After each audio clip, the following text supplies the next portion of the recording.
In a world that feels like it's just constantly buzzing with chaos and anxiety, where do you even begin to find a moment of peace? Well, today we're going to dive deep into a 3,000-year-old poem that, believe it or not, speaks directly to that feeling. This is our explainer on Psalm 46. Right away, this poem does not mess around.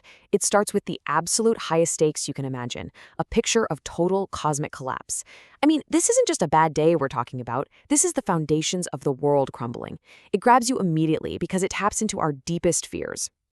So, the first part of this poem is all about defining the problem. And what is the problem?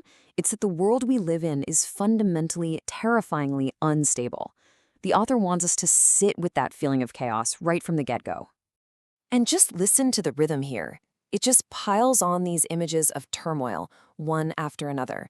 The earth gives way, mountains fall into the sea, the waters roar and foam, the mountains quake. And it's not just nature. Nations are in an uproar, kingdoms fall. It's this cascade of instability, and it's absolutely meant to make you feel overwhelmed. So what's the point of all this? The psalmist is laying down a baseline reality for us. Whether we're talking about the ground beneath our feet or the political systems we trust, the poem's argument is that everything we build our security on is fragile. It can all be shaken. But then, right when that anxiety is at its absolute peak, the tone just completely shifts. The poem pivots from the problem to the solution, and it introduces this startlingly different image, the unshakable city. After all that talk of roaring, foaming, chaotic seas, we get this quiet, simple, powerful line, there is a river. The whole feeling changes in an instant, from a destructive flood to a life-giving stream, a source of peace and stability. Now, to really get this idea of stability, we have to look at a key word from the very first line, refuge. What is a refuge? It's not a place where the storm doesn't exist. It's a place where you are safe from the storm while it's raging all around you. It's shelter in the middle of trouble, not an escape route away from it. And this idea of a refuge then gets expanded into this amazing metaphor of a city. Remember how the kingdoms of the world were falling apart a second ago? Well, this city of God, it will not fall. And the reason why is so profound. Its stability doesn't come from its walls or its armies, but from the simple fact that God is present within it. Okay, so we've got a chaotic world on one side and this stable, unshakable refuge on the other. But the psalm doesn't just stop there. It introduces a third, really dynamic element. This isn't just about finding a passive shelter. It's about an active, world-changing power that goes out and confronts the chaos head-on. And the poem makes another turn with this line. It's an invitation.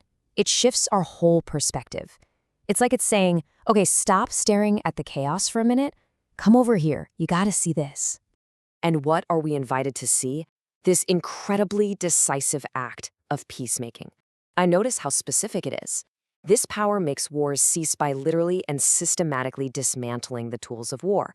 It breaks the bow, it shatters the spear, it burns the shields. This is a complete and total disarmament.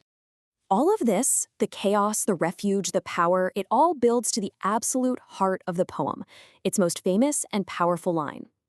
After showing us this crazy world and this overwhelming God, the focus shifts from all that external action to our internal response. And that brings us to the climax, the call to stillness. So here it is. This is the central question the whole psalm has been building toward.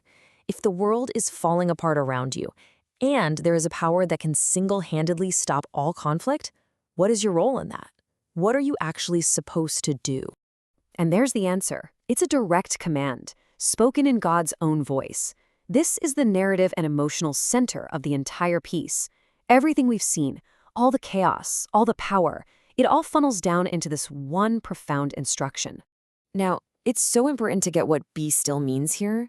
In the original Hebrew, it's more like let go or stop striving. It's not about being passive and doing nothing. It's an active command to stop the frantic, panicked effort to control everything yourself, and instead to recognize who is actually in control. So, how does the psalm give us this really difficult command to be still without just making us even more anxious? Well, it uses a brilliant little literary trick to lock in the message, and we see that in this final piece of the puzzle, the enduring fortress. Check this out. Verse 7 and verse 11 are exactly the same. That's not a mistake. It's a refrain, like the chorus in a song. It's designed to be this memorable, grounding anchor that you keep coming back to. And by the way, that name, the God of Jacob, is so intentional. Jacob was a really flawed guy, so it's a reminder that this fortress is for everyone, not just the perfect people. And this structure is just brilliant. The command to be still in verse 10 is literally sandwiched between this powerful refrain. It's like the poet wraps this really difficult instruction in a warm blanket of assurance. Before you're told to be still, you're reminded you have a fortress. And right after, you're reminded of it again. So what we're left with is this ancient roadmap for finding peace. It acknowledges our worst fears, it offers this vision of an unshakable refuge, and it ends with a command not to panic, but to just let go. And it leaves us with a question that feels more relevant today than ever. In your world of constant notifications and endless noise, what would it actually take for you to be still?